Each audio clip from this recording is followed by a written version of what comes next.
हाँ जी जी ma'am, recording पे लग चुका है और आप स्टार्ट कर सकते हैं। जी, सभी को मेरा नमस्कार। श्यामलाल कॉलेज सांध्य के इक्वल अपॉर्चुनिटी सेल की ओर से आयोजित इस व्याख्यान में इस समय उपस्थित स्वीडन स्थित उपसाला यूनिवर्सिटी के department of linguistic and philology में कार्यरत प्रोफेसर हाइंस वर्नर वेस्लर जी का मैं हार्दिक अभिनंदन करती हूँ। इस कार्यक्रम में उपस्थित प्राचार्य महोदय, कुमार प्रशांत, हमारे कॉलेज के अन्य शिक्षकगण, टीम इक्वल अपॉर्चुनिटी सेल, प्रिय विद्यार्थियों एवं अन्य उन सभी लोगों का जो इस आभासीय मंच से इस समय जुड़े हुए हैं, हार्दिक अभिनंदन है। मित्रों, यह हमारे लिए आज बहुत हर्षी और गर्व की बात है कि प्रोफेसर हाइंस वर्नर वेस्लर जी ने अपनी व्यस्त दिनचर्या में से कुछ समय हमारे लिए निकाला है और अपने व्याख्यान हिंदी बोली, औपचारिक भाषा, विश्व भाषा के बीचों बीच विषय पर अपने विचारों से हमें लाभान्वित करने वाले हैं। प्रोफेसर साहब का जन्म जर्मनी में हुआ, किंतु भाषा के प्रति अपने विशेष अनुराग के कारण बहुत सारी बाधाएं होने के पश्चात भी उन्होंने भाषा विज्ञान के क्षेत्र में ही अपने कैरियर को आगे बढ़ाने की ठान ली थी। मैंने प्रोफेसर साहब के कई इंटरव्यूज देखे, वहाँ उन्होंने इस बात का जिक्र किया था कि शुरू में उन्होंने जो यह संकल्प लिया था, इसको लेकर उनके परिवार में उनकी माताजी इतनी खुश भी नहीं थी और भी अन्य चुनौतियों का, कैरियर संबंधी चुनौतियों का सामना करने का संकट उनके सामने था, किंतु वह अपने निश्चय में बिल्कुल अडिग रहे और हिंदी, उर्दू समेत विश्व की कई भाषाओं में, अपनी मातृभाषा जर्मनी तो है ही, इसके अतिरिक्त फ्रेंच, स्वीडिश, चीनी, अरबी, फारसी में भी सिद्धहस्त हैं। प्रोफेसर साहब का संस्कृत और हिंदी के प्रति कुछ विशेष रुझान रहा है। इस कारण उन्होंने अपनी पीएचडी संस्कृत भाषा के एक बहुत महत्वपूर्ण ग्रंथ विष्णु पुराण पर केंद्रित रखकर की है। इसके अतिरिक्त उन्होंने अपनी पोस्ट डॉक्टरेट की डिग्री भी हिंदी दलित साहित्य में हासिल की है। उन्होंने अपनी एमए, जो कि उन्होंने बॉन विश्वविद्यालय जर्मनी से संपन्न की थी, तुलनात्मक धर्मशास्त्र के ऊपर केंद्रित रखकर की है। तो इससे यह स्पष्ट हो जाता है कि अन्य भाषाओं के साथ साथ हिंदी के प्रति उनका अनुराग कुछ विशेष ही है। तो यहाँ पर एक चीज़ और मैं दर्ज करना चाहूँगी कि भाषा जो है भावों और विचारों की वाहिका ही नहीं होती, अपितु संस्कृति, साहित्य और इतिहास की संरक्षिका भी होती है और इसके साथ साथ विश्व के विभिन्न भूभागों के बीच में जो लोग निवास कर रहे हैं उनके बीच में पुल का कार्य भी करती है। प्रोफेसर साहब आज हमारे बीच में हैं। मेरी कथन की पुष्टि के लिए इतना ही, यही ही जरूरी होगा कि आज सरहदों के पार इतनी दूर रहने के बावजूद यह भाषा ही है जो हमें और प्रोफेसर साहब को आपस में जोड़े हुए है। तो मैं अपने कॉलेज के प्राचार्य महोदय से अनुरोध करूंगी कि वह 2 शब्द कहें और प्रोफेसर साहब का स्वागत करें।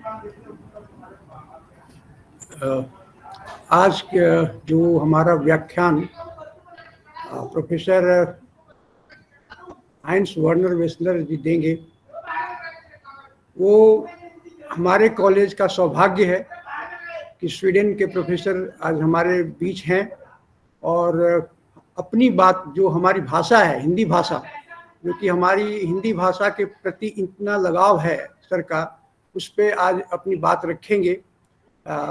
मैडम टैटियाना और कैंसिया मैडम को भी स्वागत है और वेस्लर सर का भी स्वागत है, और हमारे तमाम जो कुलीग जुड़े हुए हैं सबका स्वागत है। और इक्वल अपॉर्चुनिटी सेल की जो मैडम हैं सुमित्रा मैडम, उनका भी स्वागत है। मैं कॉलेज की तरफ से सभी का स्वागत करता हूँ, विशेषकर सर का, वेस्लर सर का, कि आज उन्होंने अपना बहुमूल्य समय निकाला है और हमें आज इस कॉलेज के लिए सौभाग्य है कि हम आज उनके बीच अपनी बात सुनेंगे, उनकी बातों को, और बहुत कुछ सीखने को मिलेगा। क्योंकि हिंदी भाषा, जैसा मैं मानता हूँ कि भाषा देश को जोड़ता है, विदेश को जोड़ता है, और हम जिस ग्लोबल विलेज की बात करते हैं कि जो ग्लोबल विलेज है, उस ग्लोबल विलेज में भाषा सिर्फ हमारे एक दूसरे की संस्कृतियों का भी आदान प्रदान होता है। हमारे सिर्फ ये नहीं है कि भाषा हमें जोड़ता तो है ही है कि इंसान के नाते एक दूसरे इंसान से, बल्कि हमारी संस्कृति का भी आदान प्रदान होता है और हम भी बहुत कुछ सीखते हैं। और आज हमें ये सब चीज़ सीखने को मिलेगा और बड़ा अच्छा लगा कि आज इस तरह के व्याख्यान सर का आज रहेगा, जिसका विषय ही हिंदी बोली, औपचारिक भाषा और विश्व भाषा के बीच बाहर की दुनिया के अंदर झांक कर देखने की जरूरत है। इस पे आज इनका व्याख्यान सुनेंगे। बहुत अच्छा लगा सर, आज आप हमारे बीच उपस्थित हैं। कॉलेज की तरफ से बहुत बहुत स्वागत है आपका। धन्यवाद सर। आपकी आवाज नहीं आ रही है सुमित्रा जी। धन्यवाद सर। अब मैं प्रोफेसर हाइंस वर्नर वेस्लर जी को आमंत्रित करना चाहूंगी कि वह अपने व्याख्यान की शुरुआत करें और अपने विचारों से हम सभी को लाभान्वित करें। Professor sir. हाँ, शुक्रिया डॉक्टर रमेश कुमार जी और डॉक्टर सुमित्रा मेहरावल जी को, बहन को, कि आपने मुझको बुलाया। इसमें बहुत खुशी है। और वो कोरोना संकट से बहुत नुकसान हुआ, पर कम से कम एक ही फायदा तो है कि हमने वो जो प्रौद्योगिकी का इस्तेमाल करना सीखा, कि हम सचमुच हमारे युग को बहुत अक्सर भूमंडलीकरण का कहा जाता है, और किसी तरह से हम इन चीजों को इस्तेमाल करके तो एकत्रित हो सकते हैं। डॉक्टर सुमित्रा से मेरी मुलाकात इस तरह से हुई कि मैंने इनकी कुछ कहानियां पढ़ी और खासकर इनकी आत्मकथा पढ़ी, टूटे पंखों से परवाज तक, कि तो तब से बातें हुई। और मैं यहाँ हमारे छात्रों के साथ भी इस तरह से वो अनुवाद करने लगी और बातें करने लगी कि आपने हमसे पूछा कि मैं इसमें शामिल हो सकता हूँ। हाँ, हो सकता हूँ, तो ये खुशी की बात है मेरी तरफ से भी। और इसके साथ अपने बारे में मैं क्या कहूँगा, आपने मेरी माँ की बात उठाई और बाधाओं का नाम लिया था आपने। एक तरह से सबसे बड़ी बाधा तो ये थी कि मेरी माँ सही कहती थी जब मैंने इंडोलॉजी की पढ़ाई शुरू की, अरे क्या कर रहे हो, अपने भविष्य को बर्बाद कर रहे हो तुम। और फिर अब कहती हैं तुमने ठीक किया, जो जिद्दी तुमको करनी थी तुमने की। और ये सौभाग्य की बात है, किसी तरह से मेरी नौकरी हो गई और एक तरह से बहुत कुछ हो गई।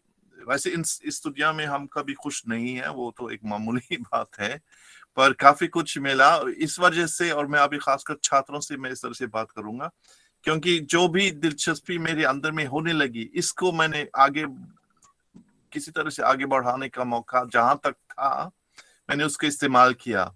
और फिर किसी तरह से भारतीय भाषाओं में मेरी दिलचस्पी होने लगी, साहित्य में मेरी दिलचस्पी होने लगी, और सांस्कृतिक इतिहास में भी। और वही मैं मानता हूँ सबसे बड़ा ज्ञान कौन सा है, आखिर में आत्मज्ञान है। ये सब हम जानते हैं, हम क्यों सीखते हैं, क्यों पढ़ाई अध्यापन क्यों करते हैं। वास्तव में ठीक है, नौकरी मिलनी तो है, किसी तरह से जिंदगी बनानी है, वो सब सही है, पर उसके अलावा और कुछ होना चाहिए। कोई प्रोत्साहन, कोई जागरूकता, कोई दिलचस्पी, जो हम बहुत अक्सर हमको मालूम नहीं कि क्यों। तो वो मेरे साथ हुआ कि मैं ज्यादातर दक्षिण एशिया के बारे में ज्यादा सीखना चाहता था। पर मैं अकेला नहीं हूँ, पश्चिमी दुनिया में मेरे जैसे लोग हैं, और अमेरिका में, उत्तर अमेरिका में, मध्य अमेरिका में भी है। इंडोलॉजी के छोटे छोटे विभाग है जहाँ भारतीय भाषाएं पढ़ाई जाती हैं और सांस्कृतिक इतिहास पढ़ाया जाता है। और पूर्वी एशिया में भी है, कोरिया, जापान, चीन में अभी कई साल से बहुत कुछ हो रहा है। लोग हिंदी सीख लेते हैं, उर्दू सीख लेते हैं, तमिल बंगाली भी है, संस्कृत भी है। तो लोग इसमें बहुत मेहनत करते हैं। और वो सब उसी दुनिया में जब हम आधुनिकीकरण की बात करते हैं, बहुत अक्सर हम सोचते हैं आधुनिकीकरण और अंग्रेजीकरण पर्यायवाची है, तो अंग्रेजी बननी है हमको, या कम से कम हमारी जुबान अंग्रेजी की होनी चाहिए, नहीं तो हम मध्य वर्ग में आगे नहीं बढ़ सकते हैं। वो सब खासकर दक्षिण एशिया में बहुत सशक्त ढंग से वो चल रहे हैं, हमारे यहाँ थोड़ा कम है। जैसे आपको अजीब लगेगा सुन के कि जब मैं जर्मनी से स्वीडन आया, अब 11 साल हुए यहाँ मेरे, उस वक्त शुरू में मेरी स्वीडिश तो बहुत कमजोर थी, पर धीरे धीरे इसको आगे बढ़ा के हमारे छात्रों ने भी उसमें मदद की।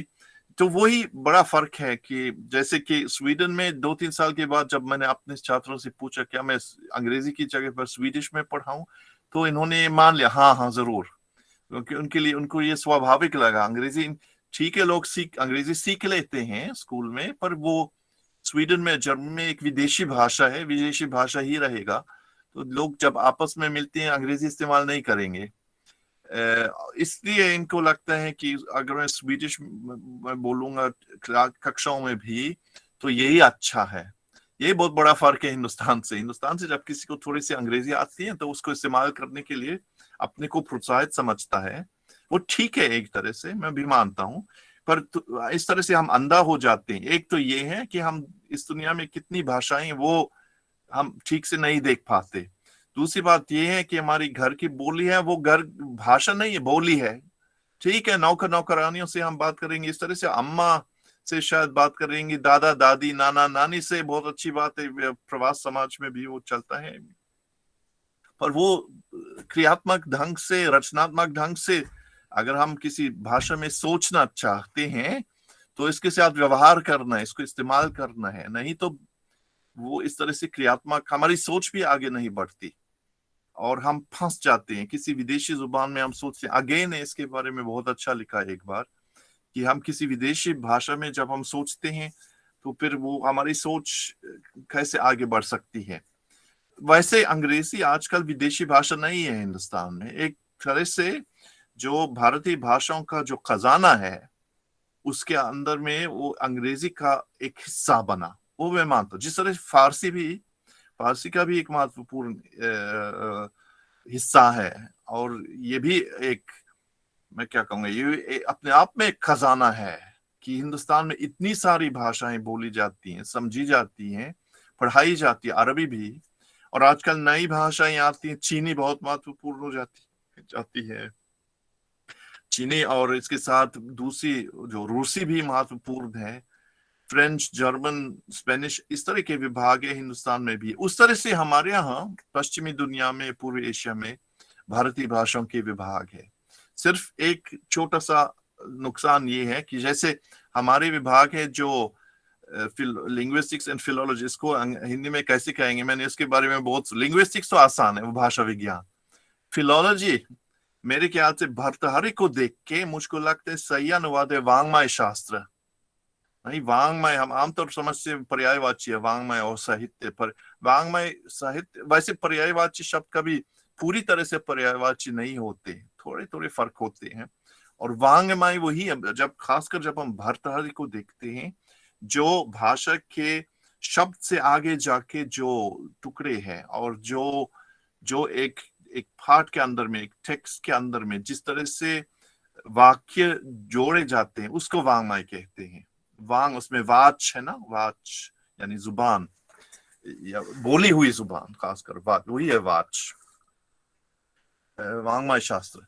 तो वही हमारी दुनिया में आधुनिकीकरण अगर इसको देखते हैं तो कभी कभी ग्लोबल विलेज की बात उठाई जाती है, तो इसका मतलब ये नहीं हो कि हम सब एक ही जुबान में सोचे, एक ही किस्म का खाना खाएं, एक ही किस्म के कपड़े पहनने, एक ही किस्म के लोग बन जाएं। अलग तो हैं और उसमें फायदा भी है, इससे हमारी पूरी दुनिया वो समृद्ध हो जाती है एक तरह से, कि हम एक ही नहीं है। वो जिस तरह से औरत और मर्द है, और जिस तरह से हिंदुस्तानी है, जर्मन है, हमारा बहुत अक्सर हम भी महसूस करते हैं कि बाहर का दृष्टिकोण हमारे लिए के लिए जरूरी भी है और महत्वपूर्ण रहता है, वो हमको देखना चाहिए।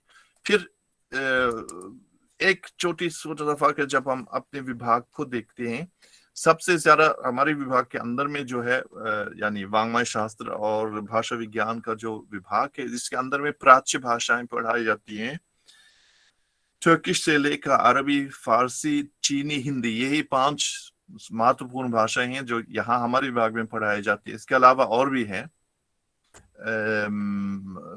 बलूची भी है, जैसे दक्षिण एशिया की जुबानों में बलूची है, उर्दू है और संस्कृत है, जरूर फारसी का नाम लिया था, फारसी की कुछ, तजिकी भी है, और तुर्किश में उस्मानिया यानी पुरानी जुबान भी पढ़ाई जाती है। इस तरह की कई चीजें हैं, पर सबसे महत्वपूर्ण भाषा यही है, हिंदी, तुर्किश, अरबी, फारसी, चीनी। और सबसे ज्यादा छात्र किस जुबान के लिए आते हैं? यह तो स्वाभाविक है, चीनी के लिए, क्योंकि चीनी के साथ एक बाजार है, नौकरी मिलना आसान काम है लगभग, या तो चीन में या तो इधर, क्योंकि चीन में जो आधुनिकीकरण जो तेजी से चल रहे हैं वो चीनी जुबान के साथ है, अंग्रेजी के साथ इस तरह से नहीं। लोग शायद स्कूल में अंग्रेजी सीख लेते हैं चीन में भी, या फ्रेंच सीख लेते हैं, या जर्मन सीख लेते हैं, जो भी जुबान हो, जो भी विदेशी जुबान हो, जापानी भी सीख लेते, कोरियाई भी सीख लेते हैं, पर वो वहां चीनी इस तरह से आधुनिकीकरण के साथ जोड़ा जाता है, और इसलिए वो चीनी के साथ कुछ बन सकती है। इसलिए मैं कहता हूं, अगर हिंदुस्तान में हिंदी इस तरह से चलती है कि चीनी अनुवादक चाहिए, इसकी हिंदी अनुवादक चाहिए, तो बहुत जल्दी यहाँ और भी बहुत ज्यादा लोग हिंदी सीखने के लिए आते। इस वक्त यहाँ हिंदी सीखने वालों की संख्या सीमित है, बस यही बात है, कम लोग आते हैं। पर जो छात्र आते हैं इनके साथ के बारे में मैं कहूंगा कि ज्यादातर गंभीर है और मेहनत करने के लिए तैयार है, और मैं ये भी कहूंगा कि बाद में किसी ना किसी तरह से इनको नौकरी भी मिलती है। हिंदी में नहीं, वैसे हिंदी यहाँ किसी स्कूल में हिंदी नहीं पढ़ाई जाती, चीनी पढ़ाई जाती स्कूलों में, स्वीडन में कुछ जगहों पर कम से कम, पर हिंदी जहां तक मुझे मालूम है नहीं, सिर्फ वो प्रवासियों के बीच में छोटे कुछ जगहों पर हिंदी की पढ़ाई होती है, कुछ बंगाली की भी है, उर्दू की भी है। पर लोग या तो मीडिया में लोगों को काम मिलता है, जहां तक मैं देख सकता हूँ हमारे छात्रों को, मीडिया में कई लोग अच्छी जगहों पर है, रेडियो, टीवी में, और कुछ जो प्रवासी समाज में के लिए काम करते हैं, यहाँ सरकार की तरफ से भी इस तरह का, वो जो प्रवासी खूब आते हैं पूरी दुनिया से, और जैसे एक छात्र मेरा है, वो यहाँ अफगानिस्तान से बहुत लोग आए हैं पिछले कम से कम 10 साल से, तो इनके साथ काम करते हैं। ये कहते हैं कि लगभग ज्यादातर कहते हैं लोगों को अच्छी उर्दू, हिंदी, हिंदुस्तानी सी जुबान आती है, समझते हैं, बोलते भी हैं, अफगानिस्तान के जो शरणार्थी जो आते हैं हमारे यहाँ। और या तो कुछ 2 हमारे जो बच्चे हैं अब यहाँ कूटनीति में काम करते हैं, एक किसी इंस्टीट्यूट में, और एक सचमुच कूटनीतिक बन रही है। तो कई जो लोग हिंदी के लिए आते हैं, उनके अंदर में जो जागरूकता है वो उसको किसी तरह से आगे खींच लेती हैं। जो आंतर सांस्कृतिक संपर्क जो चल रहे हैं, जो हमारे समाज में बहुत महत्वपूर्ण हो रहे हैं, उसके हिसाब से आगे चल रहे हैं। मैं कुछ तस्वीरें दिखाना चाहता था, शायद अभी वो वक्त आ रहा है कि मैं तस्वीरें दिखाऊं। दिला अभी काम हो रहा, अच्छा ठीक, मैं अभी तो नहीं दिखता, अब दिखता है ना। यही है, मैं इससे आगे जा रहा हूँ। हाँ, इंडोलॉजी, वैसे इंडोलॉजी की परंपरा नई नहीं है, कम से कम 200 साल पुरानी, अगर मैं इसको परंपरा कह सकता हूँ। सबसे पहली जगह पर जहाँ इंडोलॉजी की पढ़ाई हुई वो कॉलेज de France यानी पेरिस में। आप यहाँ देखते हैं de Chézy 1814 में शुरू। ये भी दिलचस्प है, इसलिए कंपनी वालों का वो हेलीबरी कॉलेज तो था इंग्लैंड में, महाविद्यालय, पर वहां पे लोग शायद कुछ फारसी सीख लेते थे, और एक वर्नैक्युलर, जिसको वर्नैक्युलर कहते उस जमाने में, यानी बोली और उसमें हिंदुस्तानी भी थी थोड़ी सी, पर बहुत गहराई से नहीं। सबसे पहले प्राचार्य पीठ वहां पेरिस में, कॉलेज de France में, और इसके बाद 4 साल बाद जर्मनी में बॉन विश्वविद्यालय में। जो बाई तरफ अब देखते हैं एक किताब 1808 की किताब है, बहुत महत्वपूर्ण रहा, über die Sprache und Weisheit der Indier, और फ्रीडरिख श्लेगल और इनके भाई ऑगस्ट विलियम श्लेगल सबसे बड़े, सबसे पहले थे। हिंदुस्तान में ज्यादातर विलियम जोन्स का नाम लिया जाता है, इनका भी काफी महत्व रहा 1780 के बाद तकरीबन, जब कोलकाता में थे इन्होंने संस्कृत सीख ली और इस कुछ अनुवाद भी प्रकाशित किए, और वहां से इंडोलॉजी शुरू हुआ। इसके बारे में अभी हम ओरिएंटलिज्म की डिबेट, पोस्ट कॉलोनियलिज्म, उत्तर उपनिवेशवाद की बात खूब उठाते हैं, तो इसकी आलोचना भी करनी है, वो भी जरूरी है।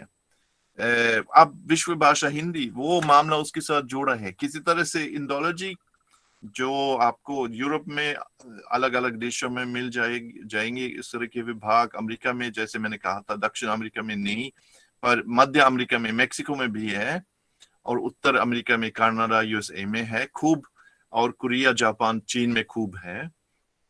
अब उसके साथ वो जो विश्व भाषा हिंदी की बात उठाई जा सकती है, भारत सरकार अभी मनमोहन सिंह की गवर्नमेंट से लेके अब नरेंद्र मोदी की गवर्नमेंट तक वही कोशिश चली आ रही है कि हिंदी किसी तरह से औपचारिक भाषा बन जाए राष्ट्र संघ में, संयुक्त राष्ट्र संघ में। पर वैसे अरबी है, चीनी भी है उसमें, हिंदी क्यों नहीं?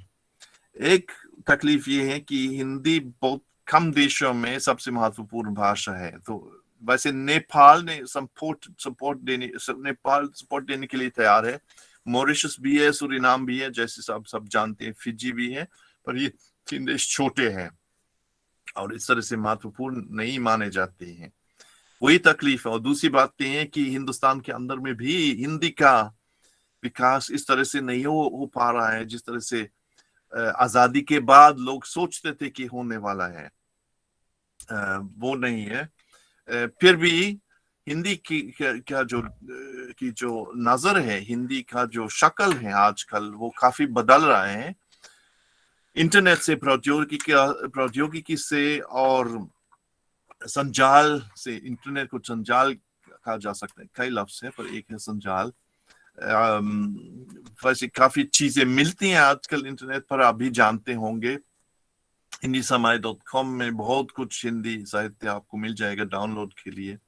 विश्व हिंदी डाटाबेस है, गद्य कोश है, बहुत कुछ इस तरह की चीजें हैं। कुछ लोगों के अपने वेबसाइट्स है, जैसे अशोक चक्रधार का कुछ, वो हिंदी स्मार्टफोन के लिए भी हिंदी पुस्तकालय है। फेसबुक की हिंदी बहुत अच्छी है, वैसे वो सरकार से कोई सपोर्ट नहीं है, लेना देना कुछ भी नहीं। यहाँ आप मेरे अकाउंट को देख सकते हैं हिंदी, यानी उसमें भी फर्क है, कभी कभी वो कुछ है और कहा जाता है हिंदी में है, पर देखने से पता चलता है कि लोग इस हिंदी को इस्तेमाल नहीं कर रहे हैं, कोई प्रेम नहीं है उसके साथ। पर फेसबुक में है, फेसबुक में कोई बैठा होगा जिसने ठीक किया, सही लफ्ज इस्तेमाल किया इसमें, और जहां तक तत्सम लफ्ज इस्तेमाल करना था इन्होंने तत्सम लिया था, जहां तद्भाव, यानी मामूली जुबान है एक तरह से। वैसे बुद्धिजीवी है, जैसे मैंने पहले से कहा था, एक भाषा जिसके साथ हम इस्तेमाल नहीं करते, व्यवहार नहीं करते, वो कभी क्रियात्मक, रचनात्मक नहीं बन सकती। पर बहुत ज्यादा वो नहीं है उसमें फेसबुक में। जैसे आप कह सकते हैं टाइमलाइन है, टाइमलाइन का लफ्ज अंग्रेजी से लिया जाता है, पर परिचय मामूली बात है हिंदी में, पर टाइमलाइन के लिए कोई लफ्ज तो जरूर होगा पर लोग इस्तेमाल नहीं करते। और फोटो वीडियो के लिए भी इस तरह की सवाल तो होने चाहिए। बहुत चीजें हैं इंटरनेट में, कोई कमी नहीं है, क्वालिटी है, गुणवत्ता की कमी है बहुत अक्सर। और वो जो पहचान का सवाल उसके साथ विदेश में खासकर जोड़ी जाती है। जब हम विश्व भाषा हिंदी को देखते हैं तो विदेश में हिंदी की बात उठानी पड़ती है। हिंदी मेरी पहचान है, वैसे कहने में अच्छा, सुनने में अच्छा लगता है, पर बहुत अक्सर उसके पीछे कुछ भी नहीं है, बस गर्म हवा है, कुछ और नहीं है। लोग आपस में किसी भी जुबान में बात करते हैं। मैं यहाँ भी स्वीडन, अभी दूसरी पीढ़ी जो है ना, वो वहाँ हिंदी का ज्ञान या जो भी भारतीय मातृभाषा हो बहुत जल्दी खत्म हो जाती है। शायद 2-3 लफ्ज, 2-4 लफ्ज अपनी नाना नानी, दादा दादी से फोन पर बात करेंगे, पर दिलचस्पी नहीं है। हाँ, हिंदी मेरी पहचान कहना आसान है, पर सचमुच लोग क्या सोचते हैं, इस्तेमाल करते हैं, वो अलग सा एक सवाल है। मैं अब कुछ अपने अनुसंधान के बारे में कुछ बात करूंगा, बहुत लंबा नहीं होगा, ये भी हमारे विषय के अंदर में। ये सबसे पहला नक्शा है विदेशों, पश्चिमी विदेशों के जरिए जो भारतीय भाषाओं का, वो भी दिलचस्प है। इंडिको ब्राह्मण्याना का नाम है, उसमें आप देख सकते हैं यहाँ देवनागरी भी थोड़ा सा कुछ है, उसमें बाकी दक्षिण भारतीय भाषाएं हैं। और अब मैं, ये हमारा बहुत बड़ा रिसर्च प्रोजेक्ट चल रहा है, जैसे आप देख सकते हैं थिसाउरस यानी एक शब्दकोश जो पेरिस के नेशनल लाइब्रेरी में है, बिब्लियोथेक नेशनल, और इसका वो डिजिटल एडिशन हम बना रही हैं। वो 1703 का है, यहाँ आप देखते हैं नीचे वो साल का भी है, वो लैटिन से है, आप यहाँ देख सकते हैं लेफ्ट साइड पर लैटिन है। इसके बाद एक देवनागरी सी है, अजीब सा वो लिखने का तरीका है, वो तो है, उस जमाने में अलग ढंग से लिखते थे। और वो देवनागरी और मोड़ी जिसको कहते हैं, पुराने जमाने में मराठी को मोड़ी में लिखते थे उसके बीच में, क्योंकि सूरत में बनाया है ये शब्दकोश। सूरत उस वक्त बहुत महत्वपूर्ण जगह थी, मुंबई बड़ा होने से पहले, और वहां जो विदेशियों की जो ईस्ट इंडिया कंपनीज थे, एक तो इंग्लैंड की थी, एक फ्रांस, एक हॉलैंड, डच और स्वीडिश का भी बाद में आने लगा, तो सब ये सब थे। और मिशनरीज भी थे, ये फ्रांसोis मैरी de Tours जिन्होंने वो शब्दकोश बनाया, वो मिशनरी थे कापुसिन, पर वो औरंगजेब के जमाने में था और वो कोई कॉलोनी नहीं था, वो ऐसे वहां सूरत में रहते थे ज्यादातर वो फ्रांसोis मैरी de Tours। और फिर लैटिन इस्तेमाल करते लेफ्ट साइड पर। इसके बाद हिंदुस्तानी, जिसको वो हिंदुस्तानी कहते हैं, हिंदुस्तानी दीर्घ ई के साथ लिखते हैं, ऊपर आप देख सकते हैं। फिर फ्रेंच में वो तीसरा कॉलम जो है ना, फ्रेंच, और फिर उनका अजीब सा एक वो ट्रांसलिटरेशन, और बीच बीच में वो अरबी में भी लिखते हैं, आप देख सकते हैं। पहले ये वो लेवांते होकर हिंदुस्तान आए थे, यानी जहाज लेके नहीं आए थे, कुछ वक्त तक इसके बारे में हमको ठीक से मालूम नहीं, वहां रहे थे बैरूत में या दमास्कुस में। फिर अरबी सीखी होगी कम से कम कुछ हद तक, ये आप देख सकते हैं। उसका एडिशन बना रहे, इसमें बहुत दिलचस्प वो व्याकरण के इंट्रोडक्शन में है, जिसने अभी तक किसी ने ध्यान नहीं दिया, पर वो हमारी विश्व भाषा हिंदी के संदर्भ में दिलचस्प है। यहाँ पृष्ठ 2 पर आप देख सकते हैं, लेफ्ट साइड पर मैन्युस्क्रिप्ट है, Tres und apud Indias। मैं अभी उसको थोड़ा सा बड़ा करता हूँ। यहाँ ये लैटिन जुबान में है। हमारे यहाँ मैं उस पीढ़ी में हूँ, मैंने स्कूल में फ्रेंच, लैटिन और अंग्रेजी सीखी, तो मेरी लैटिन बहुत सशक्त नहीं है, पर इससे भी बहुत फायदा, वो बाद में फायदा निकला, क्योंकि संस्कृत सीखने के लिए बहुत फायदा है लैटिन जानने से। Tres sunt apud Indiarum incolas usitate lingues scientificas gilicet vulgaris universales gentilitia। कहते हैं कि हिंदुस्तान में यानी भारतीयों के साथ 3 भाषाएं इस्तेमाल में हैं।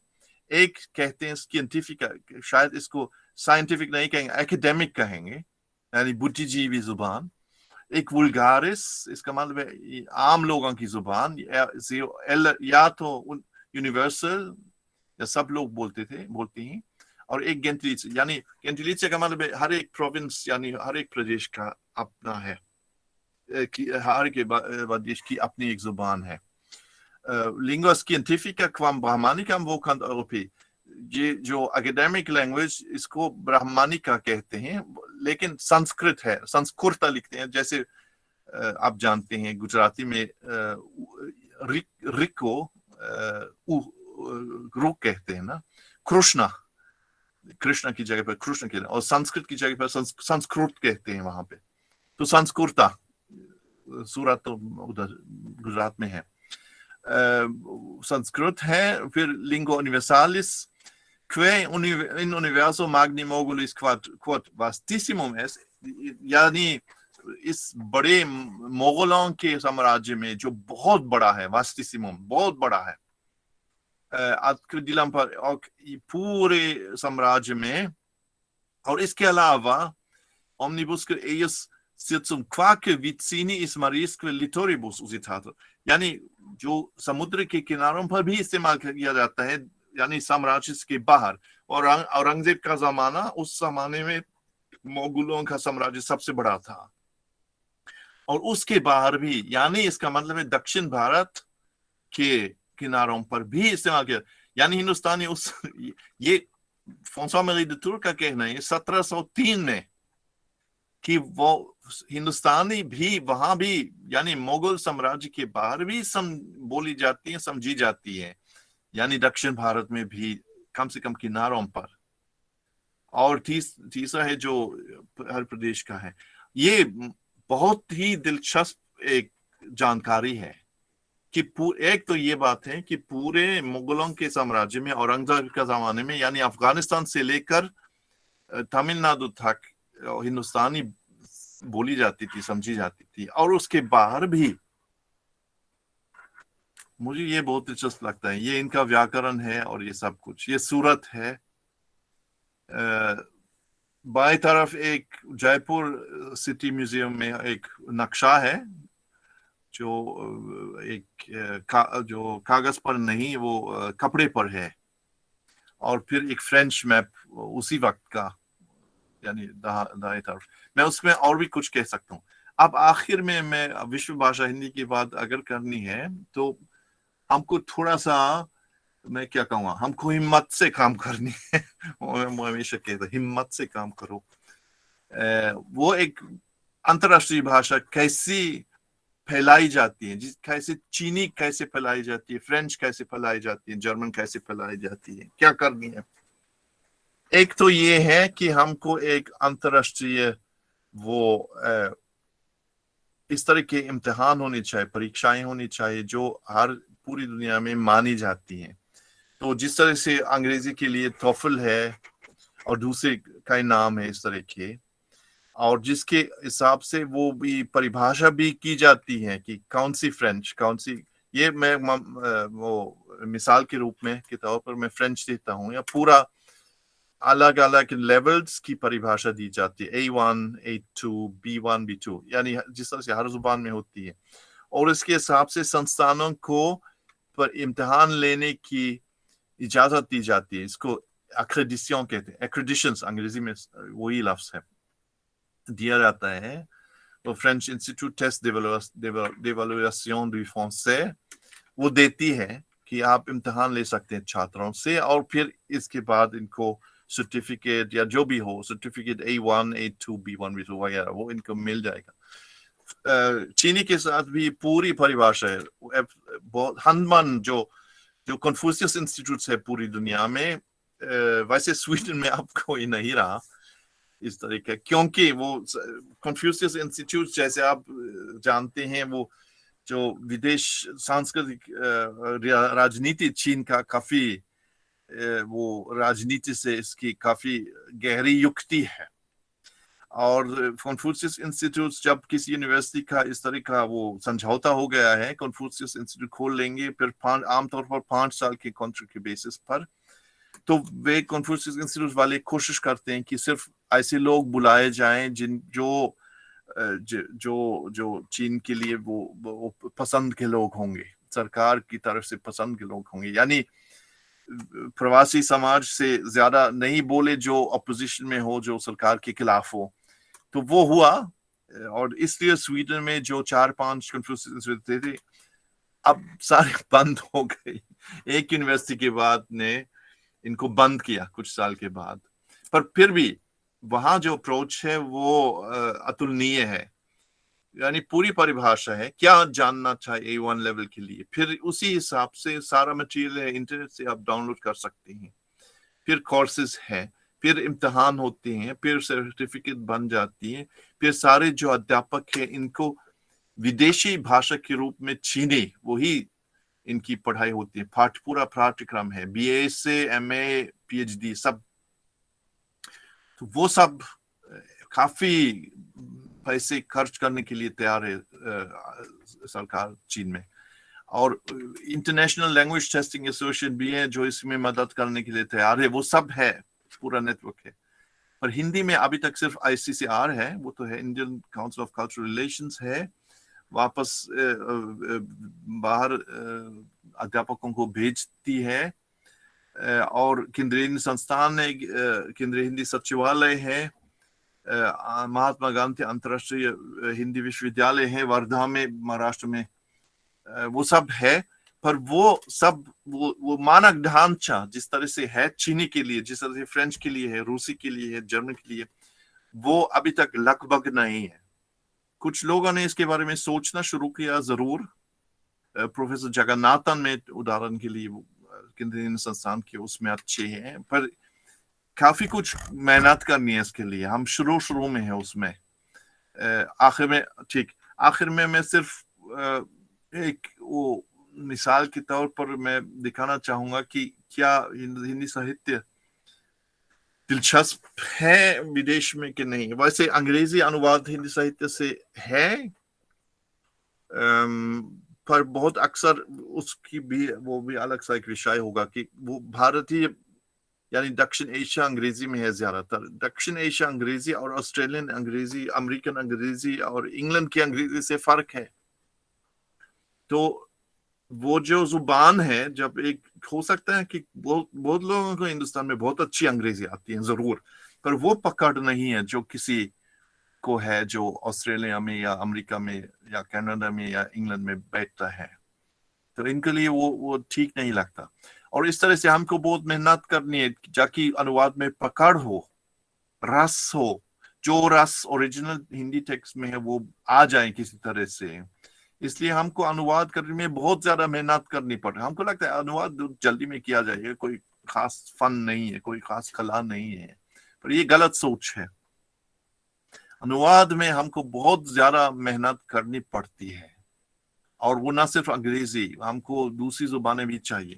तो एक वर्कशॉप हमने एक बार रखी 2018 की बात है स्विट्जरलैंड में। वहाँ एक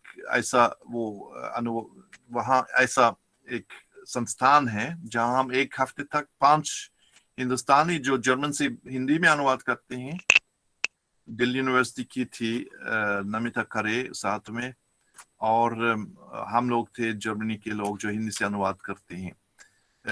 अच्छा, मुझे खत्म करना है, मैं समझता हूँ। फिर कई चीजें प्रकाशित हुए और जर्मन जुबान में, और फिर ये भी मैं दिखाना चाहता हूँ यहाँ जो लिटरेचर का जो विज्ञापन मामूली रास्तों पर आया, आप देख सकते हैं ऊपर है जो लाल रंग का है, जाकि मामूली लोग भी देख लें इसको, ना सिर्फ हम लोग जो हिंदुस्तान से एक तरह से वाकिफ हैं, जो आते जाते हैं, जो हमारा संपर्क होता है वगैरह, यानी मामूली लोग भी समझे। आखिर में मैं स्वीडन का भी एक मिसाल दिखाना चाहता हूँ। यहाँ स्ट्रीट आजियन के नाम से पूरा एक ग्रुप है, और इसमें हमारे एक शिष्य का अनुवाद प्रकाशित हुआ अभी कुछ महीने पहले। एक कमलेश बख्शी जो मुंबई में रहती हैं, वो भी दिलचस्प है। वो यानी पंजाबी इनकी बहुत पंजाबी लोग हिंदी में लिखते हैं, और वो भी मुंबई में रहती है, हिंदी में लिखती हैं। इससे मैं अब खत्म करूंगा। वो बहुत जल्दी में मैं अपने बारे में कुछ बोलने की कोशिश की, और आपको मेरे जिन विषयों में मेरा काम होता है, तो आप शायद जानना चाहते हैं कि छात्र कितने हैं और क्या करते हैं वगैरह, कौन से लोग हैं। इसके बारे में मैं अब ज्यादा बात नहीं करूंगा। है छात्र और प्रवासी समाज से भी कुछ लोग हैं, पर बहुत कम है, ज्यादातर स्वीडिश छात्र ही हैं। प्रवासी समाज में वो दिलचस्पी अभी थोड़ी शुरू हो रही है, पर हो सकता है कि 10 साल में तस्वीर बिल्कुल दूसरी हो। पर अभी तक बहुत ज्यादा दिलचस्पी नहीं है प्रवासी समाज में, पर स्वीडिश लोग हैं यहाँ, और जैसे मैंने कहा था मेहनत करने के लिए तैयार भी है। तो इसके साथ मैं खत्म करता हूँ। शायद सवाल हो या हम किस तरह से एक तरह से बहस भी कर सकते हैं। शायद अगर आप मेरी आलोचना करेंगे तो मुझे कोई मुसीबत नहीं, उसमें आप जरूर करिए। शुक्रिया।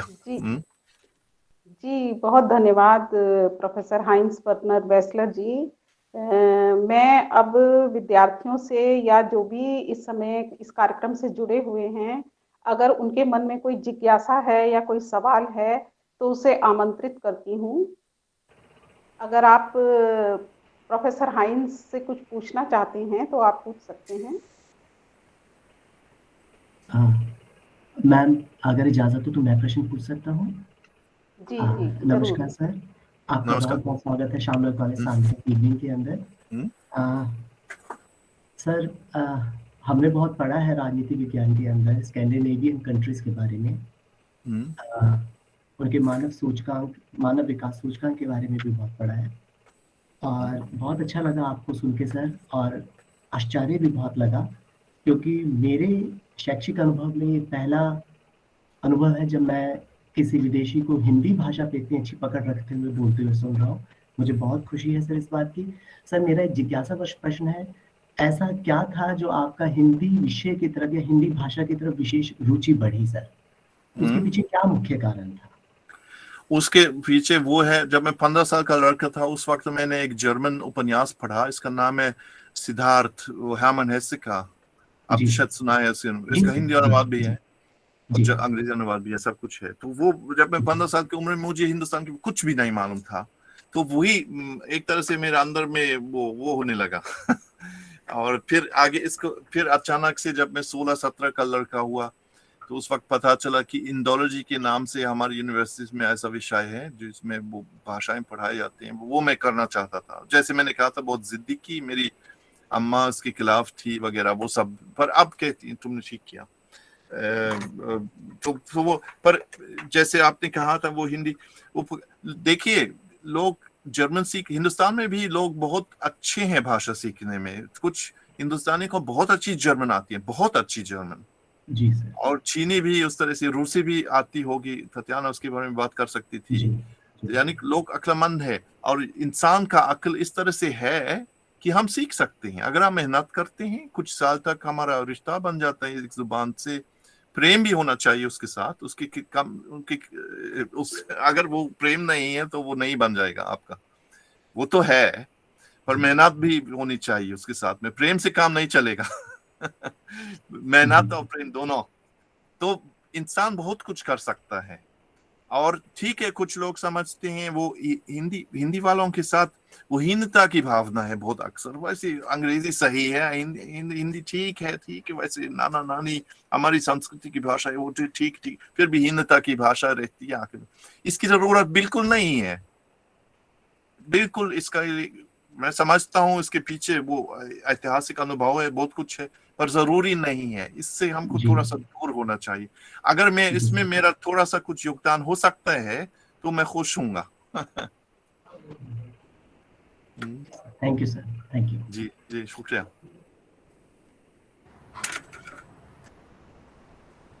किसी और के मन में कोई जिज्ञासा है तो आप सवाल पूछ सकते हैं। हाँ सर, आपका व्याख्यान आज सुनकर बहुत अच्छा लगा और हमें बहुत कुछ आपसे भी सीखने का अनुभव हुआ। जहाँ तक हमारे देश की जो भाषाएं हैं, बहुत बहुभाषीय हमारा देश है। कई भाषाएं, रीजनल लैंग्वेज है, नेशनल, बहुत सारी भाषाएं हैं। और देश की आज़ादी के बाद से एक कॉलोनियल हैंगओवर हमारे ऊपर रहा कि अंग्रेजी बोलने से ही हम अपने आप को, वही जो बोल रहे थे आप, कि हम अपने आप को इंटेलेक्चुअल समझते हैं। इस तरह की एक मानसिकता सी, माइंडसेट सी बन गई है और ये पीछा नहीं छोड़ रहा, बहुत लोग अभी भी पीछा नहीं छोड़ रहा, क्योंकि हम उस मानसिकता से ग्रसित हैं। अब इससे निकलने की कोशिश लगातार चल रही है। जैसे आपने कहा, वर्तमान सरकार या पिछले सरकारों ने काफ़ी कुछ काम किया है और हमारी नई शिक्षा नीति भी आई है जिसमें कि सभी भाषाओं को बराबर का दर्जा और सभी भाषाओं को मान्यता उस तरह से दिया जाए ताकि लोग अपनी भाषा को समझ सकें, पढ़ सकें और उसमें काम कर सकें। लेकिन अभी भी बहुत कुछ हमारे देश में कमी है इस भाषा, क्योंकि आपने हमारे देश की भाषा पे, हिंदी भाषा पे खासकर आपने इतना काम किया है। तो क्या ऐसा नहीं है कि हम अपने देश में हिंदी भाषा के अलावा और भाषाओं के साथ भी एक सामंजस्य बना सकें ताकि हम हिंदी को भी सुदृढ़ कर सकें और जो रीजनल लैंग्वेज, क्षेत्रीय भाषा है, वो भी सुदृढ़ सकें?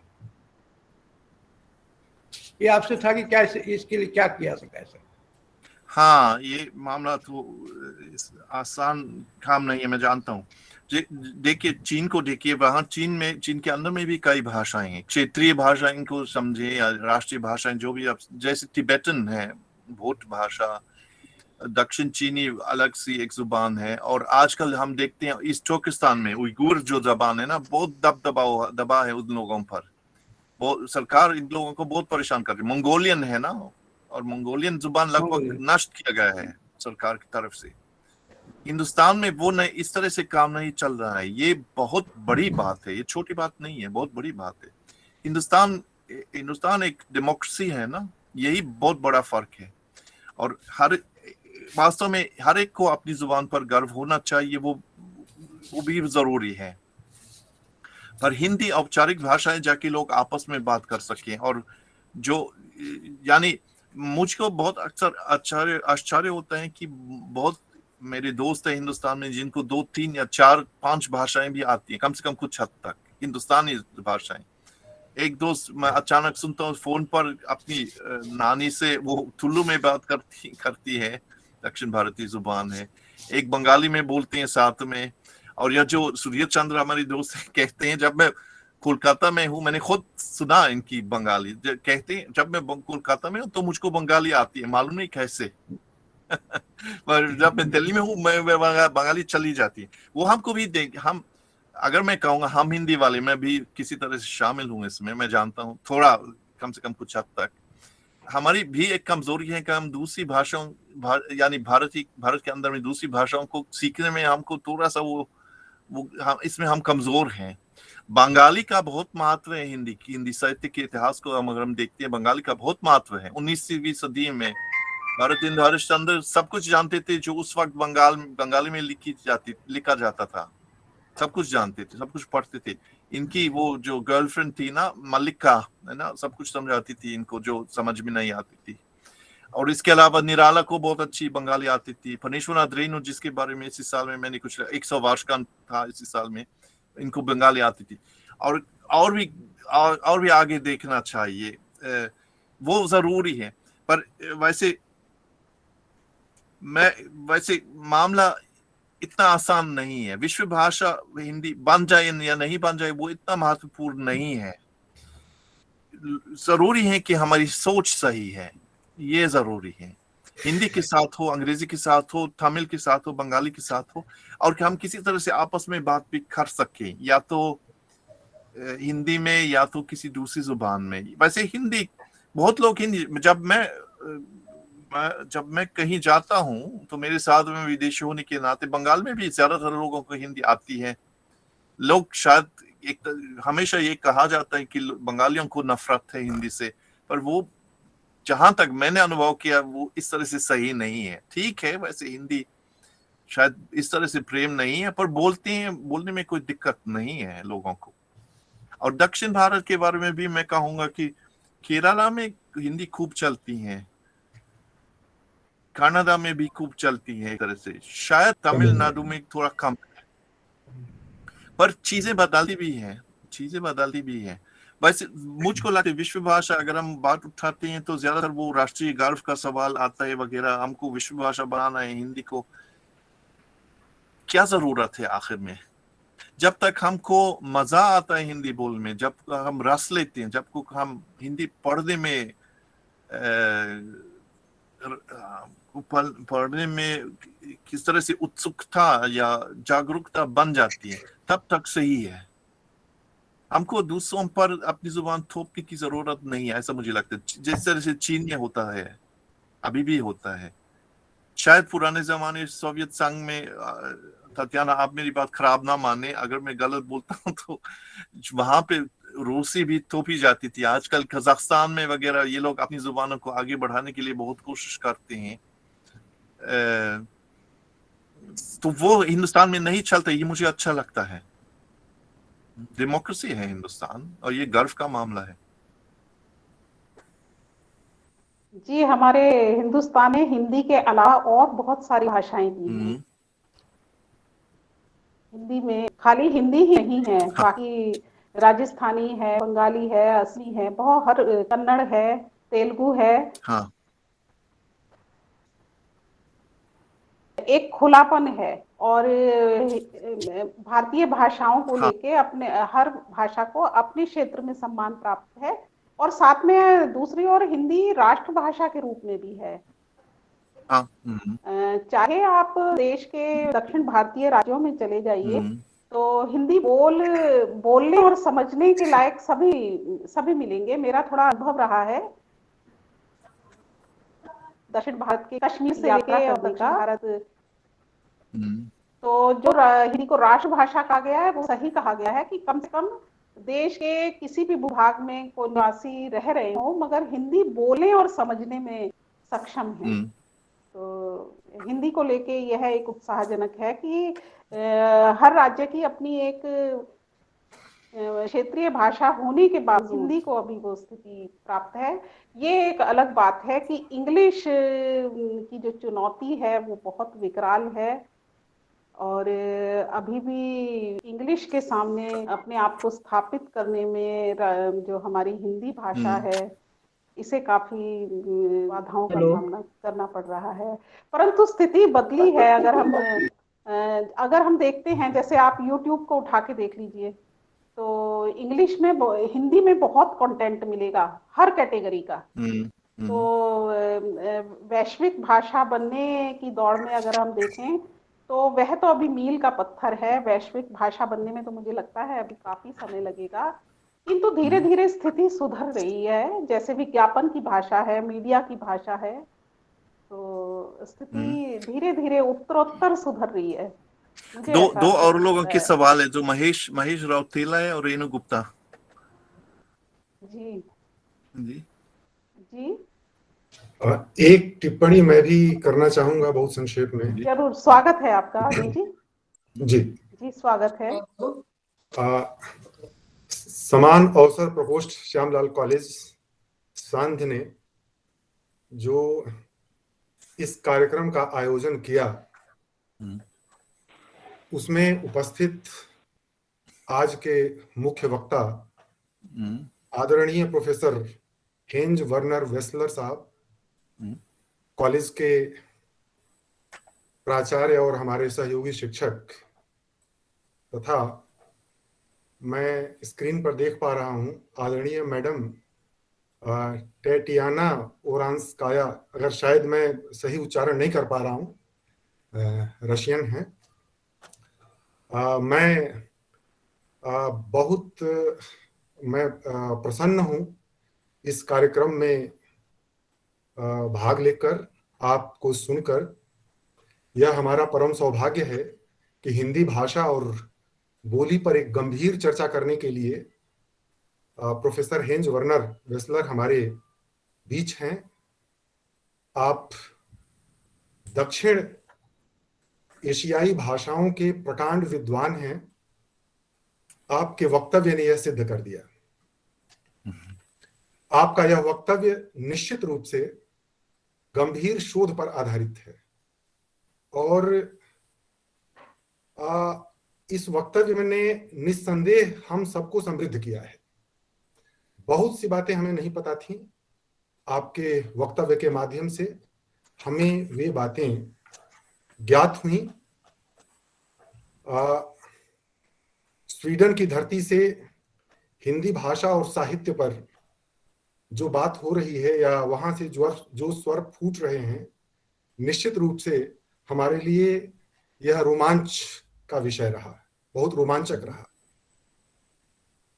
आपने वक्तव्य में बहुत सी गंभीर बातें कही जिसने कि काफी हमें प्रभावित किया। आपने एक बात कही कि अंग्रेजी या विदेशी भाषा में जब हम सोचते हैं तो कहीं न कहीं अपनी पहचान और अपनी अस्मिता को हम उस पर बट्टा लगाते हैं। लबोलबाब यही था। निश्चित रूप से हम इस बात से सहमत हैं कि अपनी भाषा, अपनी मातृभाषा और अपने व्यवहार की भाषा में जब हम कुछ सोचते हैं, कार्य करते हैं, तो उससे न केवल हमारी पहचान बढ़ती है बल्कि हमारी कार्य क्षमता भी बढ़ती है। एक और बात कही, बहुत महत्वपूर्ण बात थी। ग्लोबल या भूमंडलीय सोच का अर्थ यह नहीं होना चाहिए कि हम सभी एक ही भाषा का प्रयोग करें और एक ही संस्कृति पूरे विश्व की संस्कृति हो जाए।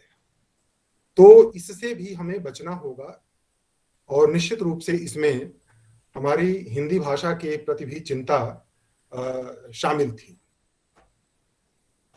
रोजगार की भाषा की बात आपने की और चीन की भी बात कही जो काफी महत्वपूर्ण थी कि रोजगार की भाषा का भविष्य अच्छा होता है, उसका भविष्य अच्छा होता है और इस दृष्टि से हिंदी को अभी और अधिक संघर्ष करना होगा। और हिंदी मेरी पहचान है जैसे नारे बहुत लगाए जाते हैं, लेकिन व्यावहारिक धरातल पर वास्तविकता कुछ और होती है। ये नारे नारे ही रह जाते हैं और इसकी चिंता आपने जाहिर की और हमें बहुत अच्छा लग रहा है कि यह चिंता केवल भारत की अंदर बैठ करके नहीं व्यक्त की जा रही है, बल्कि विदेशों में भी यह चिंता हो रही है, जिससे हमें कुछ सीख लेनी चाहिए। मैं समझता हूं कि हिंदी की जो वास्तविक जो स्थिति होनी चाहिए उससे अभी दूर है और इसमें कहीं ना कहीं हमारे इस देश के शासन प्रशासन की एक बड़ी भूमिका है। जब तक इस हिंदी का प्रयोग ऊपर से नहीं शुरू होगा तब तक यह नीचे नहीं आएगा। हम ये सोचें कि आम जनता हिंदी बोले तो हिंदी का विकास हो जाएगा। मैं समझता हूं कि जब तक महत्वपूर्ण पदों पर बैठे हुए लोग, प्रशासन में बैठे हुए लोग, संसद में बैठे हुए लोग जब तक अपनी इच्छा शक्ति नहीं दिखाएंगे तब तक यह हिंदी अपने देश की ही भाषा ठीक से नहीं बन पाएगी। विश्व भाषा की तो बात ही करना जो है वह बहुत दूर की कौड़ी लगता है।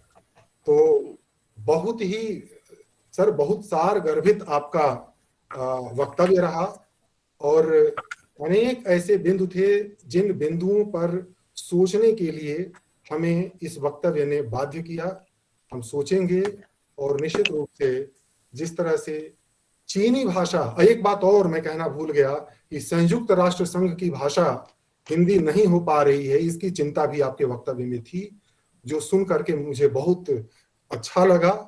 और जरूरत है इस देश के अंदर जो भाषा, जो हिंदी बोलने वाले लोग हैं, प्रयोग करने वाले लोग हैं, उनके भीतर सुधार की जरूरत है। जैसे ही हम अपने को कहीं साबित करना चाहते हैं, अंग्रेजी में बोल करके साबित कर देते हैं। यह एक बहुत आपने बिल्कुल ठीक कहा कि ये हीन भावना का परिचायक है, तो इसे दूर करना होगा। और बहुत सर बहुत अच्छा लगा, बहुत बहुत धन्यवाद आपका, आपकी बात। धन्यवाद आपको भी। जी बहुत अच्छा लगा और मैं उम्मीद करता हूं कि आप भविष्य में भी हमें लाभान्वित करते रहेंगे और आपसे हमारा संपर्क बना रहेगा। बहुत बहुत धन्यवाद। बहुत धन्यवाद आपको भी। जी बहुत धन्यवाद, अर्चना बहुत धन्यवाद। अभी मैं पहले अभी रेणु गुप्ता जी ने रेज हैंड किया है, तो रेणु गुप्ता जी को बुलाने से पहले मैं अनिल जी का हार्दिक आभार व्यक्त करती हूँ कि अपने सारगर्भित वक्तव्य के द्वारा और टिप्पणी के द्वारा प्रोफेसर हाइंस के जो व्याख्यान था उसके जितने भी चुनिंदा अंश थे, जितनी भी महत्वपूर्ण बातें हो सकती थी, उनकी ओर आपने ध्यान आकृष्ट किया। धन्यवाद आपका। रेणु गुप्ता जी आप आइए और अपना सवाल पूछिए। सभी को मेरा नमस्कार। नमस्कार। यस, मेरी आवाज आ रही है? आ रही। जी सभी को नमस्कार। हाँ, सबसे पहले तो आयोजकों को बहुत बहुत धन्यवाद जिन्होंने प्रोफेसर हेंस को सुनने का इतना अच्छा अवसर हमें प्रदान किया। और सर आपको सुनकर बहुत ही अच्छा लगा। कभी मैंने सोचा नहीं था कि विदेश में इतने दूर बैठकर हिंदी और हिंदुस्तान की चिंता कोई इतनी करता होगा। सुन के सचमुच ऐसा लगा कि जैसे बिल्कुल हमारा देश जो है इतना भी वो नहीं है, सभी लोग बहुत अच्छी तरह से जानते हैं और हिंदी को भी बहुत अच्छी तरह से जानते हैं।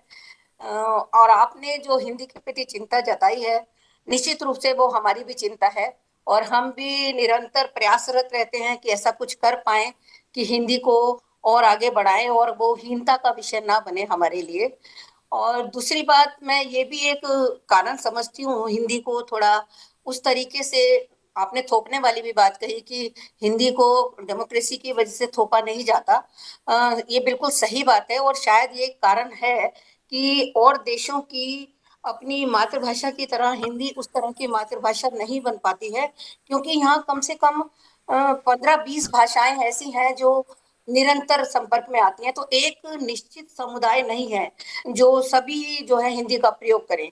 जैसे रूस में अगर हम देखें तो वहाँ रशियन सभी लोग बोलते हैं, या और देशों की बात करें एक ही भाषा सब जगह बोली जाती है, मगर हिंदुस्तान में बहुत सारी भाषाएं बोली जाती हैं। शायद हिंदी इसलिए राष्ट्रभाषा तो जरूर है, मगर वो मातृभाषा के रूप में बहुत सारे भाषाओं के रूप में जानी जाती है। शायद ये एक कारण है जो चिंता का विषय आपका और हमारा दोनों का है। मैं सिर्फ एक प्रश्न आपसे करना चाहती हूँ। बहुत सारी बातें आपसे सुनी और लगा कि जैसे हम पूरे विश्व में हिंदी क्या है उसको समझने में हमें बहुत ज्यादा जो है एक तरह से मदद मिली। कि आप कभी हिंदुस्तान आए हैं क्या सर? मैं ये प्रश्न आपसे पूछना चाहती हूँ, क्योंकि आपने इतनी गहराई से हिंदी और हिंदुस्तान के बारे में बताया कि मुझे लगा ऐसा नहीं हो सकता कि आप हिंदुस्तान कभी ना आए हो। तो ये जी प्रश्न मेरा जरूर, आपसे। मेरा आता जाता रहा। सबसे पहले मैं आया था, मैं केंद्रीय संस्थान का छात्र था, बहुत साल पहले की बात है। उस वक्त फिर एडवांस डिप्लोमा कोर्स किया उसमें, फिर इसके बाद धीरे धीरे हिंदी पढ़ाने से भी मेरी हिंदी अच्छी हो गई, यहाँ विदेश में भी बैठ के। और लेकिन बार बार मेरा आना जाना भी होता था, यानी कोविड क्राइसिस से पहले। अब उम्मीद है कि जल्दी में वो किसी तरह से खत्म हो जाए। वैसे कोरोना संकट ऐसा नहीं है कि वो एकदम खत्म हो जाएगा, पहले की तरह होने वाला है, पर मैं मानता हूँ अब उम्मीद है कि जनवरी में दोबारा आने का मौका मिल जाएगा। फरवरी में एक वर्कशॉप है, हम दोबारा अनुवादकों का एक वर्कशॉप रखते हैं।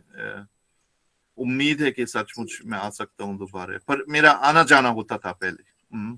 उम्मीद है कि दोबारा आने का मौका मिल जाएगा। जरूर जी, चाहेंगे आप आए तो हम जरूर आपसे मिल पाए और ज्यादा गहराई से आपको जान जी। सके। मुझे लग रहा है हमारे हिंदुस्तान के बारे में आप हमारे से भी ज्यादा जानते हैं। नहीं नहीं नहीं, ऐसा बिल्कुल नहीं है। पर जैसे मैंने कहा था, ठीक है हम दूर बैठे हैं वो सही है, पर आजकल जो भूमंडलीकरण का युग है, और वैसे मेरा दृष्टिकोण एक तरह से विदेशी का होगा, और होने वो जरूर है, पर एक तरह से मैं साथ में भी हूँ। जिस तरह से वैसे मान लीजिए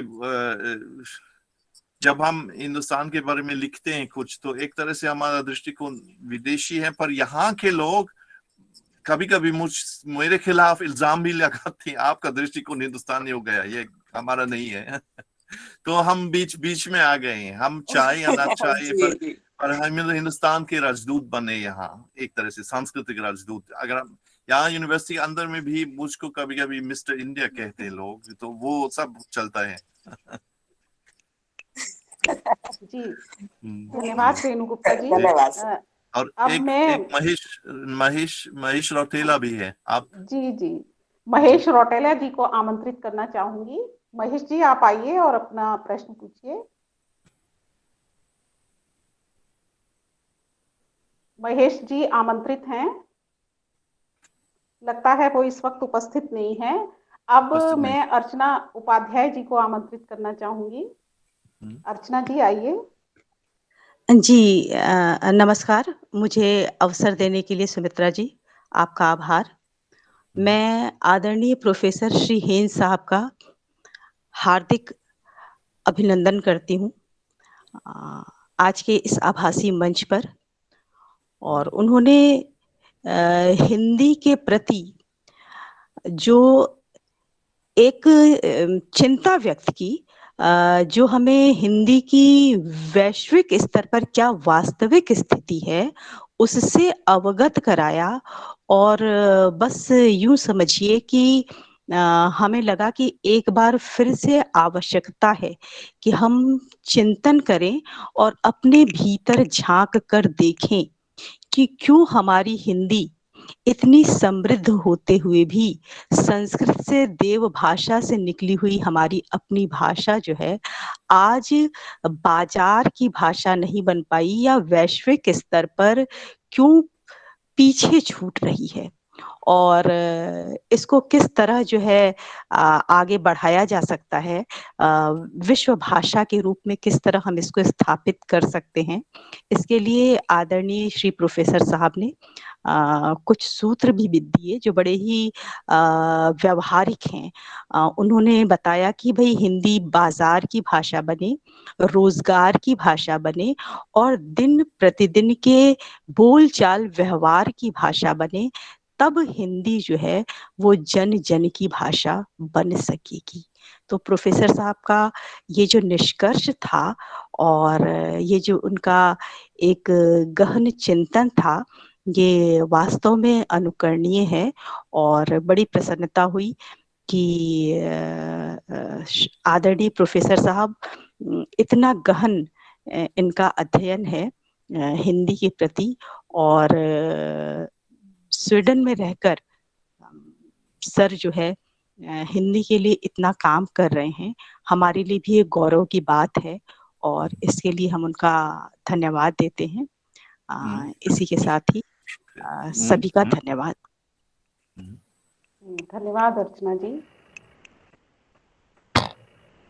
प्रश्न आमंत्रित हैं, टिप्पणियां आमंत्रित हैं। सर मेरा एक अंतिम प्रश्न नहीं कहूँगा, अनुरोध है मेरा। प्रथम प्रश्न मैंने पूछा था, एक अनुरोध है आपसे। सर आपने कभी कोई हिंदी में कोई कविता लेखन किया हो, या जैसे कि मुझे पता चला आपने उर्दू भी पढ़ी है, तो कोई कविता लेखन या आपने जो अपना मौलिक लेखन किया हो, कोई कविता के रूप में, किसी छंद या किसी भी शेर के रूप में कोई 2 पंक्तियां सुना सकते हैं सर? अनुरोध है सिर्फ। नहीं, मिर्जा गालिब जी का शेर है सर जी। वैसे वो मैं जानता हूँ हिंदुस्तान में वो लोग बहुत जल्दी गजल या कविताएं लिखते हैं, जो भी हो। मालूम नहीं, हम लोगों में, हमारे संस्कारों में वो नहीं है। हम बहुत अक्सर हम चिचकते हैं और हमको लगता है नहीं लिख पाएंगे वगैरह। वो इसमें हमारी हीनता की भावना है हम लोगों की। पर एक कहानी मैंने हिंदी में लिखी, सच वैसे मैंने मैं सच कहूंगा, कुछ कविताएं मैंने जर्मन जुबान में कुछ लिखी, वो मैंने किया था, और एक बार कुछ प्रकाशित भी हुआ, पर बहुत साल पहले की बात है।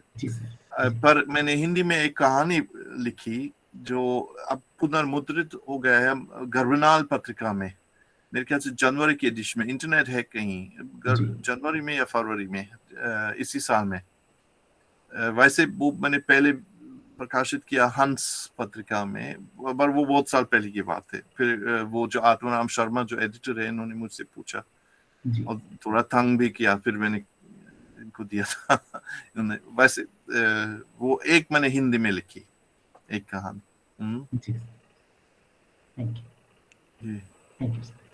धन्यवाद, धन्यवाद रितेश जी। प्रश्न आमंत्रित हैं।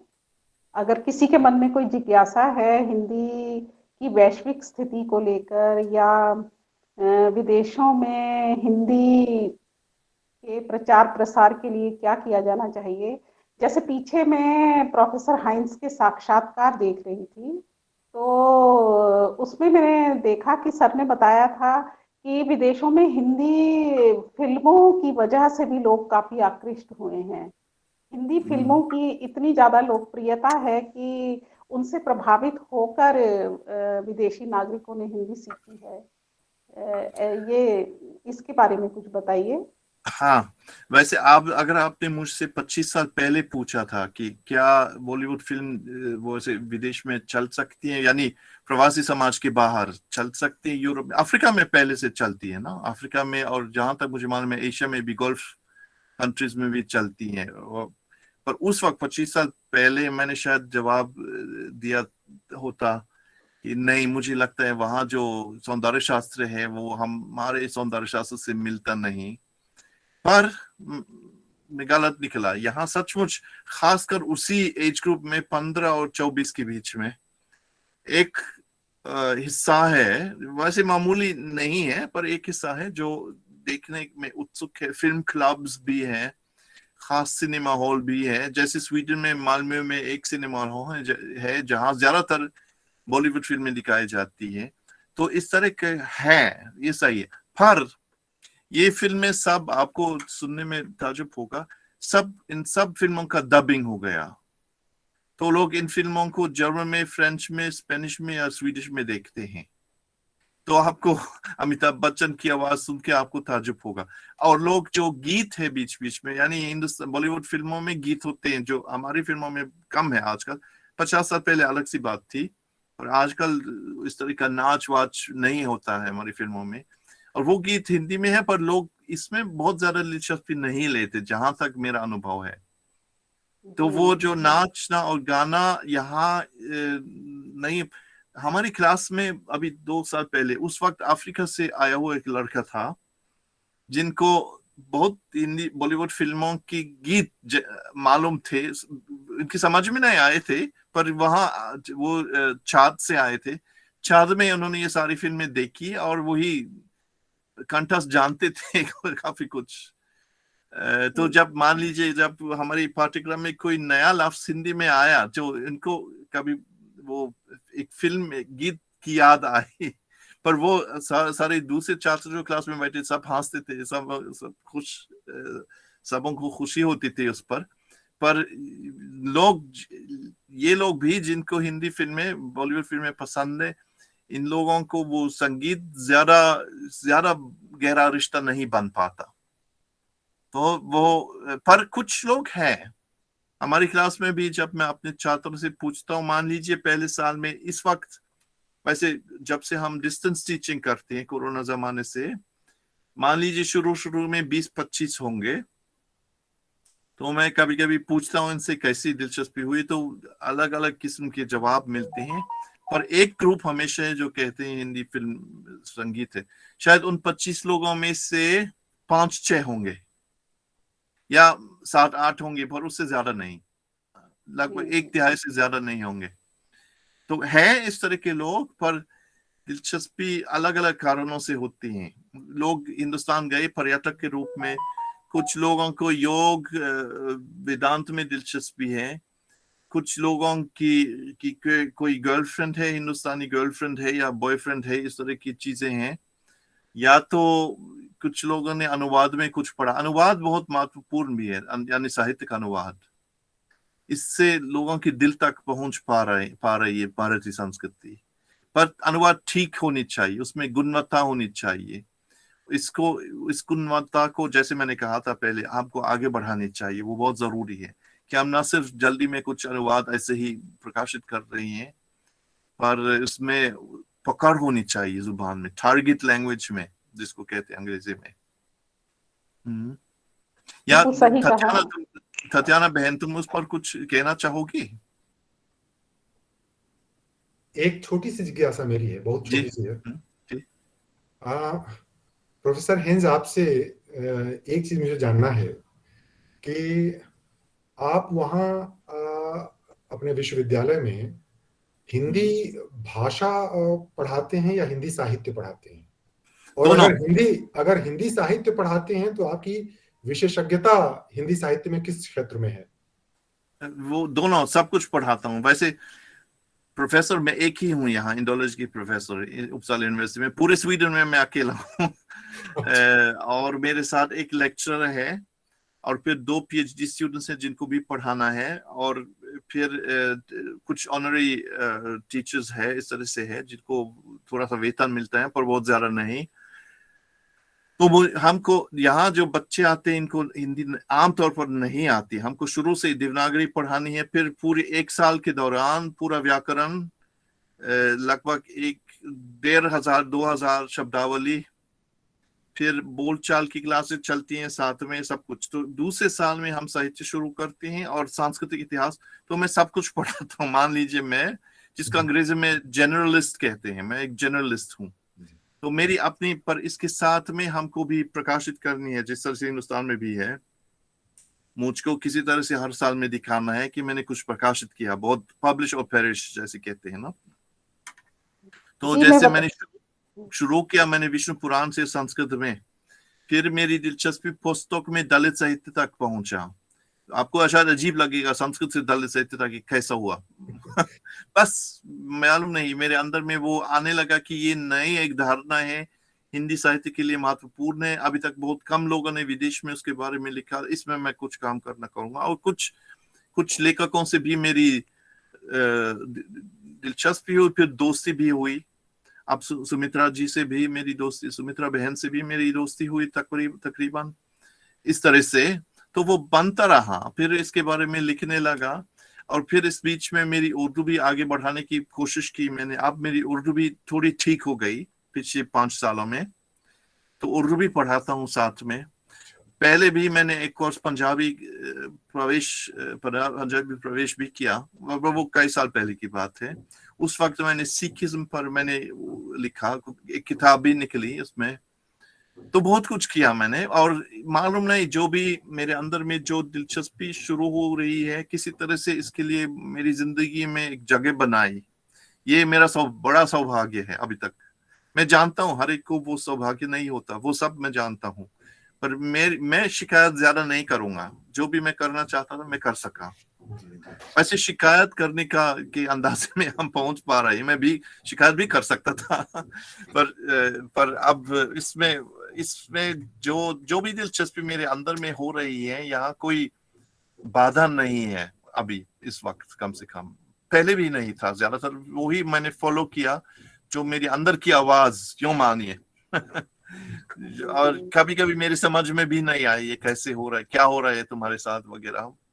दूसरे लोग भी कभी कभी मुझसे पूछने लगे इस तरह से, पर इसलिए मैं जो भी मुझसे पूछते हैं आजकल छात्रों, जब बात होती है, मैं ज्यादातर यही कहता हूँ, हाँ नौकरी वगैरह वो जिंदगी चलानी है, परिवार चलाना है, वो सब जरूरी भी है, उसकी सोच होनी चाहिए, पर आखिर में सोचो क्या दिलचस्पी है, क्या जागरूकता है, क्या चीज तुमको खींच रहा है, क्या तुमको खींच रही है, वो सब देखना है।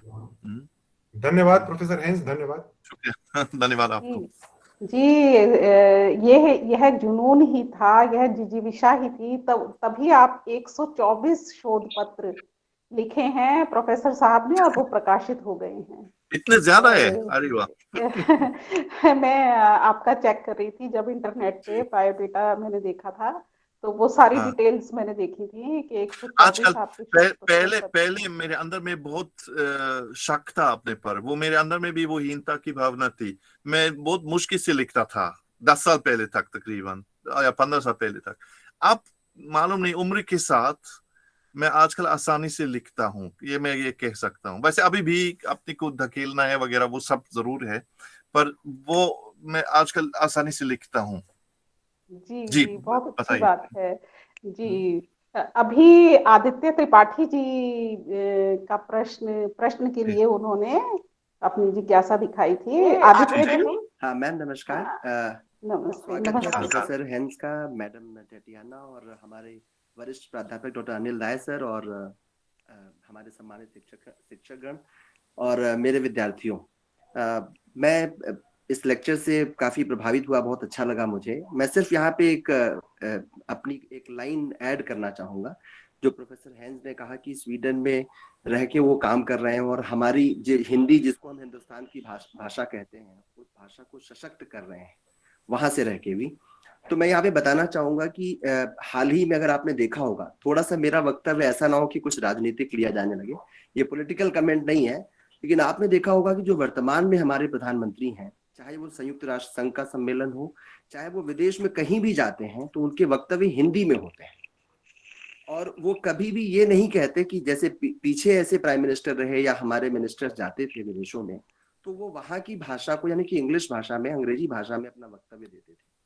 लेकिन वर्तमान जो प्रधानमंत्री हैं, जब भी वो किसी फोरम पे जाते हैं, जैसे मैं अभी बताऊं कि हाल ही में एक वर्ल्ड इकोनॉमिक फोरम का दावोस में एक सम्मेलन हुआ, वहां पे लोगों की उम्मीद थी कि वो अंग्रेजी में बोलेंगे, लेकिन उन्होंने अपना भाषण और वक्तव्य हिंदी में ही दिया और उसको ट्रांसलेट किया गया जिनको समझने के लिए।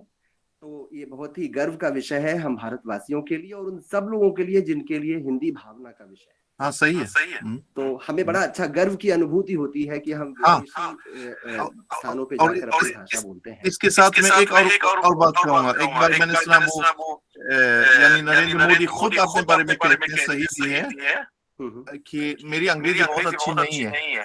हाँ, ये स्वीकार करना बड़ा मुश्किल है। क्या नुकसान, उसमें कोई नुकसान नहीं है, कोई नुकसान नहीं, क्योंकि जब तक सोच सही है, जो भी जुबान आप बोल ले।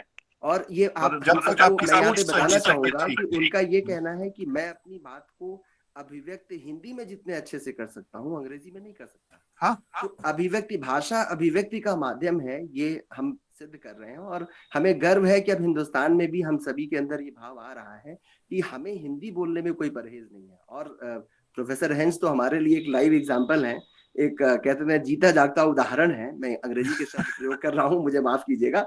जीता जागता उदाहरण है कि जब वो हमारे साथ जुड़ रहे हैं और हमारी भाषा को वहां से रह के सशक्त कर रहे हैं, तो हम सभी को आगे आना चाहिए। और निज भाषा उन्नति है, सब उन्नति को मूल, भारतेंदु हरिश्चंद्र जी ने कहा था। हमारी भाषा की उन्नति होगी तो सब उन्नति होगी।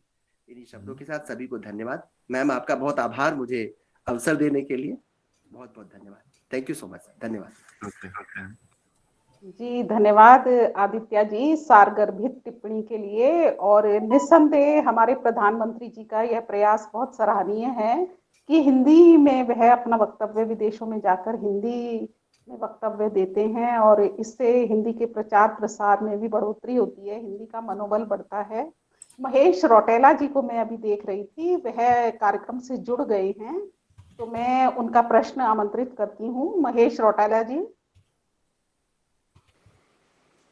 हाँ, मेरा ये गलती से हो गया। सबको नमस्कार। मैंने अपना टिप्पणी में लिख दिया, बहुत अच्छी लगी मुझे भाषा, और एक बहुत ही उत्साहपूर्ण विवेचना थी है ये। और हिंदी का बहुत सी मुझे तो बहुत अच्छा लगता है। मैं पूरे भारत में सेवा किया हूँ, तो सभी जगह जो है, जो कॉरपोरेट लेवल की हमारी मीटिंग भी होती है, उसमें भी 90% जो है वार्तालाप तो हिंदी में ही होता है। अभी तो मैं सेवानिवृत्त हूँ। तो सबको नमस्कार, बहुत अच्छा लगा वार्ता को सुनना, और प्रोफेसर साहब का की टिप्पणियां और उनके ये जो जानकारी हिंदी के बारे में है, बहुत बहुत नमस्कार। जी धन्यवाद आपका कि आप इस कार्यक्रम से जुड़े। तो अन्य टिप्पणियां और जिज्ञासाएं आमंत्रित हैं। हमारे फैकल्टी मेंबर्स या विद्यार्थी अगर प्रोफेसर हाइंस से कुछ पूछना चाहते हैं तो पूछ सकते हैं।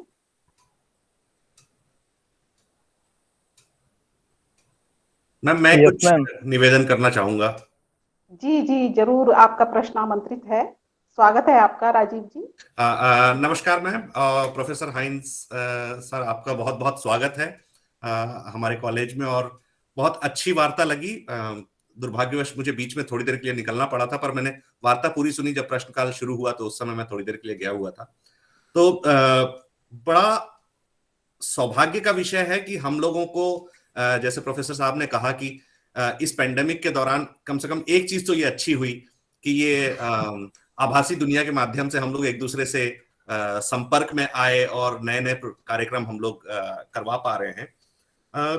भाषा के बारे में मैंने जो थोड़ा, मैं चूंकि हिंदी माध्यम का विद्यार्थी रहा हूं पूरे स्कूल तक, अपने मेरी जो स्कूली शिक्षा है वो हिंदी माध्यम में हुई है, तो एक बड़ा इंटरेस्टिंग होता है कि अंग्रेजी ने बहुत सारे शब्द हमसे उधार लिए हैं और कभी हम उन पे गौर नहीं करते। पर अगर देखा जाए तो बंगला जो है वो बंगाल से उसकी उत्पत्ति है, क्योंकि वहां के रईस थे, ऐसा मैंने पढ़ा है। जो शैम्पू आया है वो जो चंपी हम लोग किया करते थे उसके उस पे आया है। और जो सबसे सुंदर शब्द मुझे लगा कि जो जगरनॉट जो वर्ड आया है कि जो भारी भरकम के लिए, वो भगवान जगन्नाथ जी के रथ, क्योंकि वो इतना विशालकाय होता था, तो उसमें ले जाया गया और वहां जगरनॉट आया। हिंदी इतनी समृद्ध है कि कई बार हर भाषा का अपना महत्व है, हर भाषा की अपनी सुंदरता है। पर जब बहुत छोटी क्लासेस में थे, और बचपने के एग्जाम्पल है और बचपने की तरह से ही उसको लिया जाए कि जो चाचा चाची मामा मामी जितने होते थे उन सबको अंग्रेजी में अंकल बोलते, पर हमारे यहाँ हर एक जो रिलेशन है, जो संबंध है, उनके लिए अलग अलग शब्द है। तो बड़ी अच्छी चर्चा रही प्रोफेसर हाइंस सर। और अभी लिंक भेज रहा हूँ, ऑप्शन जॉब्सन, उसमें एक बहुत अच्छा डिक्शनरी भी है, वो English terms of Indian origin वाली डिक्शनरी, पूरा एक डिक्शनरी, बहुत दिलचस्प है, आप देख बहुत सुंदर। तो सर मैं थोड़ी सी जानकारी दे दूं कि मैं इस समय बर्मिंघम से मैं पीएचडी कर रहा हूं, यूके से, और मुझसे एक बहुत सुंदर प्रश्न हमारे एक गाइड साहब ने पूछा, उनके मित्र ने पूछा कि राजीव ये बताओ कि तुम जब सोचते हो किसी कॉन्सेप्ट के बारे में तो हिंदी में सोचते हो या अंग्रेजी में सोचते हो। तो मैंने कहा सर मैंने आज तक तो ऐसा नहीं सोचा था, पर आपने मुझे सोचने पे मजबूर किया है। तो मैं ये कह सकता हूं कि मैं कोशिश करता हूं, ज्यादातर मैं हिंदी में सोचता हूं और उसको ट्रांसलेट करता हूं। तो उन्होंने कहा कि हमेशा ये बना के रखो कि आपकी जो मातृभाषा है, आप जिसमें कंफर्टेबल हो आप उसमें सोचिए और बाद में उसको आप कन्वर्ट कीजिए। थोड़े दिनों बाद ये नेचुरल हो जाएगा, प्राकृतिक रूप से आप सोचने लगेंगे अंग्रेजी में। पर इस समय जब आपका ट्रांजिशन हो रहा है तो ट्रांजिशन के टाइम में आप अपनी उस सोच को जो है बनाए रखिए। तो बहुत बहुत स्वागत प्रोफेसर साहब, और थैंक यू सुमित्रा मैम, और हिंदी विभाग और कॉलेज को बहुत बहुत बधाई। नमस्कार जी, धन्यवाद राजीव जी, धन्यवाद।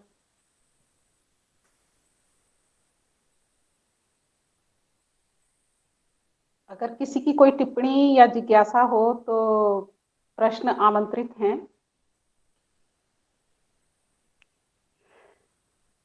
मुझे लगता है यस मैम। उन्होंने अपना हाथ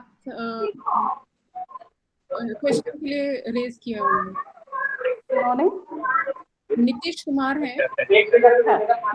नीतीश कुमार जी, आप यस आइए मैम। और नमस्कार मैम। जी नीतीश जी, हाँ जी। नमस्कार सर। सर सबसे पहले तो आपको बहुत बहुत धन्यवाद कि आपने हमें सुनने का मौका दिया। आपका पोस्टर जब जिस दिन ही आया था ग्रुप पे, उस दिन से ही आपको सुनने का काफी मतलब वो था, उत्सुक थे हम कि हम तो ये जानते थे, पहले से ही जानते थे कि हिंदी का जो विस्तार और विकास में विदेशों में भी हो रहा है ये सब। तो जब ये चीजें होती है, जब देखने या सुनने को मिलता है तो काफी खुशी होती है। और आप भी वहीं सभी मतलब हिंदी के विकास और उसके विस्तार में जो समस्याएं आ रही है, आप भी उसी को उठाया जो मतलब हम लोगों के समक्ष खड़ी है। तो ये मतलब बहुत खुशी की बात है। और सर मेरी एक प्रश्न है आपसे, मतलब निजी सवाल है थोड़ा, कि हिंदी में तो ऐसे कई सारी विधाएं हैं, आपको उसमें सबसे अधिक मतलब पसंद कौन सा है, कौन सी विधा? डिपेंड करता है। जैसे मैंने कहा था, दलित साहित्य बहुत पढ़ा, आजकल आदिवासी साहित्य काफी सशक्त ढंग से आगे बढ़ रहा है। वैसे विधाओं में अगर आप यूं समझिए, कविता या उपन्यास या कहानी कहना मुश्किल है। वैसे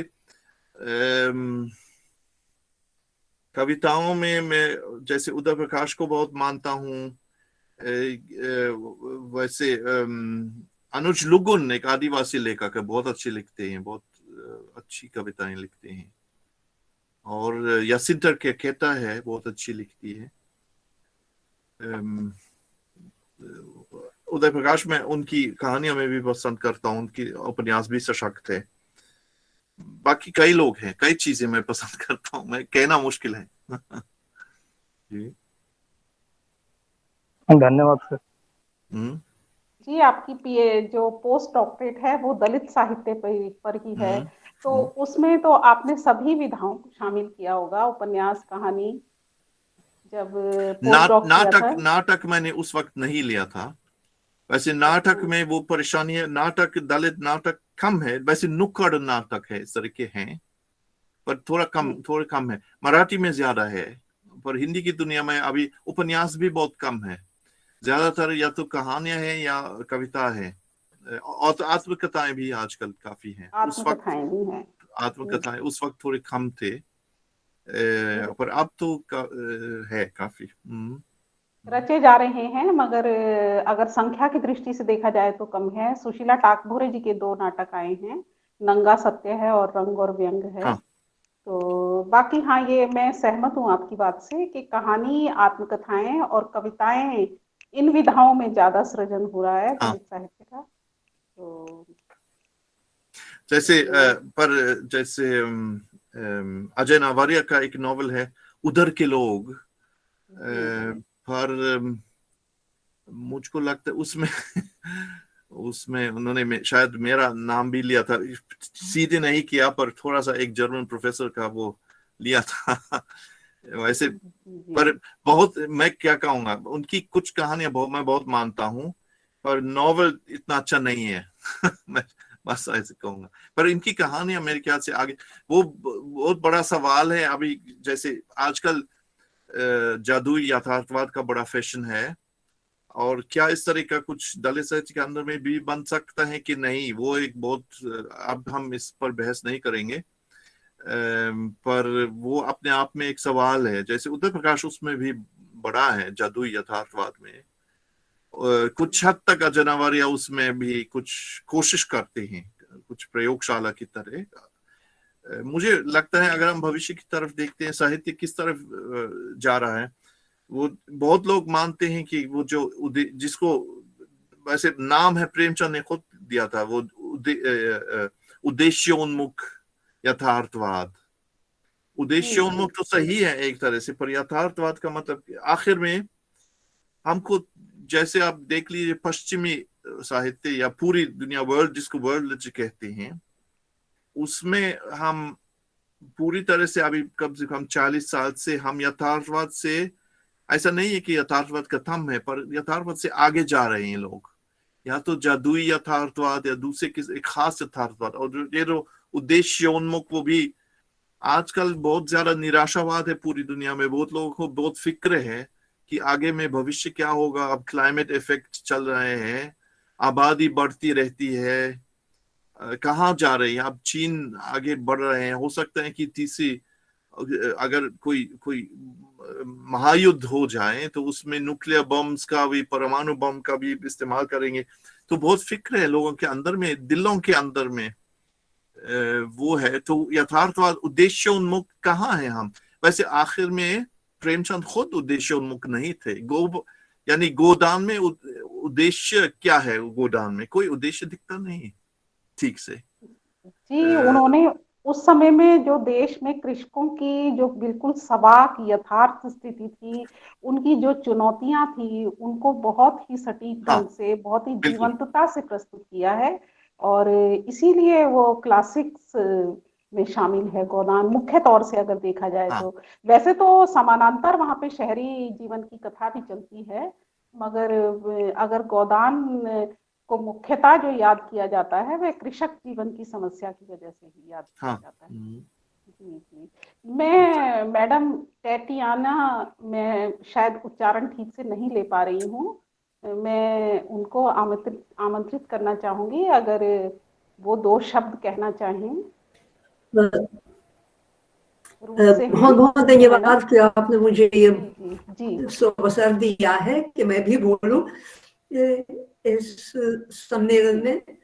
बहुत खुशी की बात है कि वो हाइंस बर्नल जी को ये मौका मिला कि वो अपने ये बहुत मूल्यवान विचार प्रकट करें। और ये विचार बहुत महत्वपूर्ण है, जैसे कि हम देख सकते हैं इतने लोगों ने भी अपना मत व्यक्त किया है इनका वक्तव्य सुनकर। और इसमें अनेक विचार हैं जिनको ध्यान दिया जाए और जिनको फिर वो जिनको अमल में लाना चाहिए। उनमें ये वो मानक परीक्षा के विचार भी है। इस पर भी मैं सोचती हूँ बहुत ये ध्यान देना चाहिए। और लोग या जिनकी रुचि है और जो ये सुझाव सही समझते हैं, इनको साथ साथ काम करना चाहिए इस पर। और ये सम्मेलन आयोजित करने के लिए जैसे कि मैं समझ सकती हूँ, आप डॉक्टर सुमित्रा जी आपने ये आयोजित किया, डॉक्टर वो राजेश कुमार जी, और वो जिन लोगों ने ये आयोजित किया है उनका भी वो हार्दिक आभार।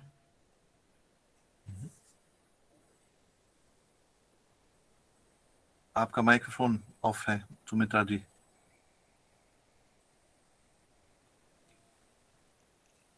प्रोफेसर हाइंस की हिंदी सुनकर जितनी खुशी हो रही थी उतनी ही खुशी आपकी हिंदी सुनकर हुई है मैडम। और धन्यवाद। मेरी तो उनकी तुलना में बहुत अच्छा लगा, आपने अपने विचार प्रकट किए और इस हमारे इस आभासीय कार्यक्रम से जुड़ी, आपने वक्त निकाला, बहुत बहुत आभार आपका। धन्यवाद। किसी और की कोई टिप्पणी या जिज्ञासा हो तो आप पूछ सकते हैं, प्रश्न आमंत्रित हैं।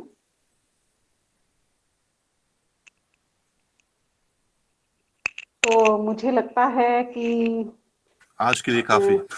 आज प्रोफेसर साहब ने कहा था कि मैं आधा घंटा दे पाऊंगा, किंतु लगभग मैं देख रही हूँ कि 1.5 घंटा अभी तक व्यतीत हो चुका है और इतनी रोचक चर्चा रही। प्रोफेसर साहब ने हिंदी के विविध पक्षों पर, हिंदी की सांस्कृतिक विरासत, हिंदी के इतिहास, हिंदी की वैश्विक स्थिति, इन सबको लेकर इतनी सटीक, रोचक और प्रामाणिक जानकारी हम सबके साथ साझा की, उसके लिए हम बहुत आभारी रहेंगे। और मैं अब समान अवसर प्रकोष्ठ की हमारी साथी सुरभि बदवाज जी को आमंत्रित करूंगी कि वह धन्यवाद ज्ञापन करें। सुरभि जी। आधा घंटा भारतीय समय के अनुसार। जी जी। Thank you, Sumitra ma'am. This is my pleasure to announce the vote of thanks for today's event. Our first thanks, of course, goes to our guest speaker, Professor Heinz Werner Wessler, for sparing his time and speaking to us about Hindi. And it was quite inspiring on a personal level also for me to know that he gave so much of his life and time to a language which was, so to say, foreign to him, and mastered it so well that he's teaching it there. So it was quite inspiring, I'm sure, for students also. And so special thanks to you, Professor sir. Secondly, I would like to extend our thanks on behalf of the Equal Opportunity Cell to Principal Sir. Today, Dr. Kumar Prashant is the principal. So our thanks to him and the office and the chair of the principal for making this program possible. The Equal Opportunity Cell and college would also like to express its gratitude to all the audience members who participated in today's program, and some are from outside college also. Glad to know, and thanks for attending this. A lot of our faculty members took special interest in today's program.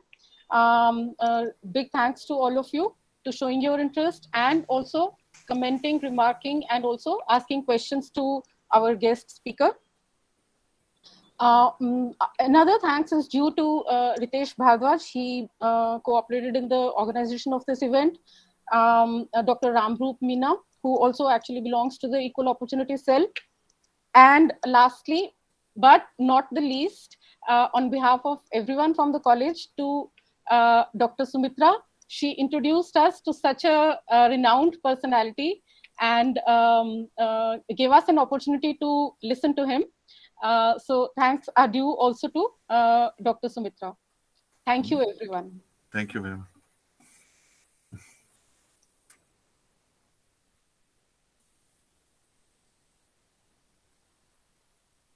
Microphone of है। सुमित्रा जी आपका